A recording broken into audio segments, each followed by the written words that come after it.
All right, hey, Josh here, Attica Lumber Company. Kind of give you a backdrop on this one up here in Ottawa County, not too far from the lake here, Lake Erie. But 30 by 54, 9'6". As you can see, it's a Gambrel barn. And then let's take a look here on the inside of this. But let's just look at the trim here. Trim on this black wainscot, and then a gray sidewall steel. Again, both of this 40-year painted galvalume steel. All right, so it has a 40-year warranty. But look at this, and we talked about this in previous videos, okay? But what you want to do is you want to keep this up, the sidewall steel, just a little bit. That way water can dissipate and can move versus putting it right down on the wainscot. Now, this is a minor detail, but I tell you, when you're doing projects, we've had actually a couple rust, and that's been, you know, I don't know if it's a steel defect, but the steel guy came out and said, hey, look, you need to raise that up just a little bit. So we made a little alteration modification on how we did that. You can see we leave that up just a little bit, because if you think about it, if water sits there, obviously rust can accumulate. So I don't know if that's fact or fiction, but that's what we've been doing. So if we look at this building right here, let's go on the inside here. You can see this is also going to have a second story, a gambrel. The guys are going to come back and finish this.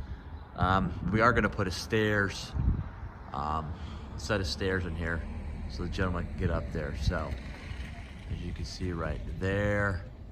And the gentleman, the use case on this, actually this guy's going to be running a small business out of here. And then obviously some storage area up there as well. But you can see the trusses right there, a little heavier duty trusses. As you can see right there, 2x8, or actually a 2x10, excuse me, 2x10.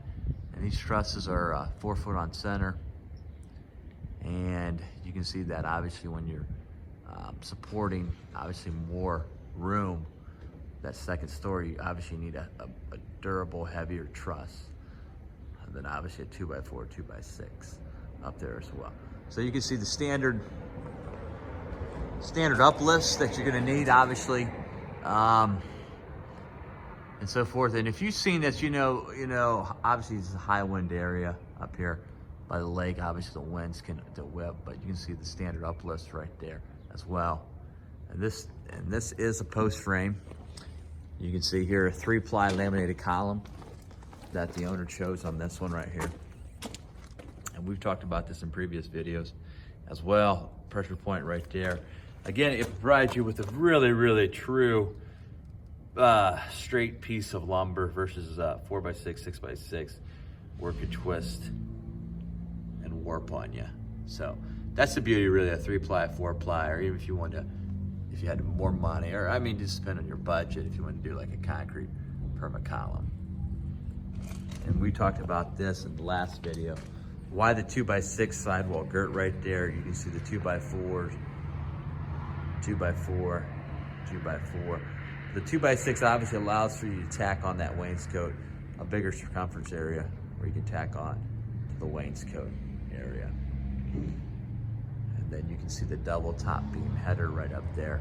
And again, we space these trusses. I know you can engineer. We cleared through a firm actually out of Chicago, Illinois. My Tech Engineering, they're a large, obviously, company, and they can design pretty much how you want to do it. But I know a lot of companies, they want to notch. They want to notch right into the post. But you can see what we do right there. If you're looking at that, we put it right there on the double top beam header. And let me move this up here. You see that double top beam header that we put the trusses right on.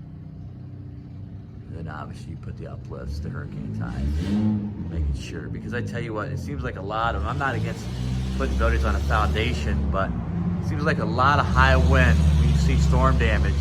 When you build on that foundation, it seems like a lot of those buildings, they seem like they blow over more. The post obviously in the ground. We set that out obviously on a concrete cookie. All right, we're going 4 feet in the ground there. But we're setting that on a concrete cookie. And obviously we're backfilling it with stone and not dirt.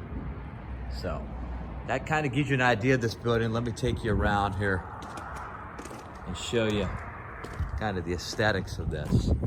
I just want to share with you a few highlights. I know it's windy out here, so we'll go here. Kind of give you an idea what this building looks like from an exterior standpoint. But any comments, drop them.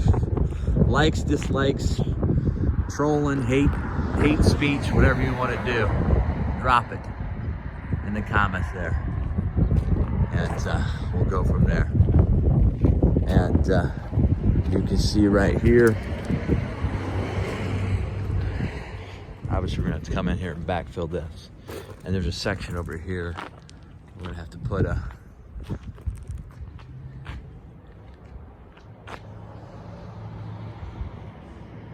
obviously a section right there on the sidewall steel as well. So you can see here, it's actually a 10-12 pitch on this building. And the grid windows, obviously an access door as well. So this kind of gives you an idea of how this building is progressing. And then let's go all the way over to the gable side as well.